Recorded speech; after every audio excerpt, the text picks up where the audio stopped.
বুড়ো বিড়াল বাঘা আজ আর নড়তে পারে না। একসময় যে ইঁদুরটাকে ধরার জন্য সে সারা বাড়ি তোলপাড় করত, আজ সেই ইঁদুরটা তার চোখের সামনে দিয়ে ঘুরছে, কিন্তু বাঘার শরীরে আর সেই তেজ নেই। বাইরে ঝুম বৃষ্টি, আর বাঘা পেটের ক্ষুধায় ও বার্ধক্যের শীতে জবুথুবু হয়ে বারান্দার কোণে শুয়ে আছে। তার দিন শেষ হয়ে আসছে, সে তা বুঝতে পারছিল। হঠাৎ বাঘা অনুভব করল তার নাকের কাছে কিছু একটা নড়ছে।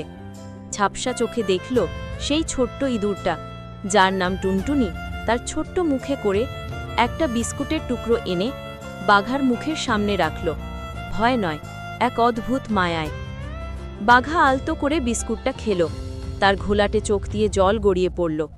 সে ধীর লয়ে তার থাবাটা বাড়িয়ে দিল, কিন্তু আঘাত করতে নয়, টুনটুনিকে একটু কাছে টেনে নিতে। সেই রাতে প্রবল শীতে ইঁদুরটা বিড়ালটার গায়ের লোমে গা ঘেঁষে ঘুমালো। পরদিন সকালে বাড়ির লোক দেখল বিড়ালটা আর বেঁচে নেই, কিন্তু তার নিথর দেহের পাশে পরম শান্তিতে কুণ্ডলি পাকিয়ে শুয়ে আছে সেই ছোট্ট ইঁদুরটি। আজ আর তারা শিকার আর শিকারী নয়, কেবল অনন্ত যাত্রার দুই বন্ধু।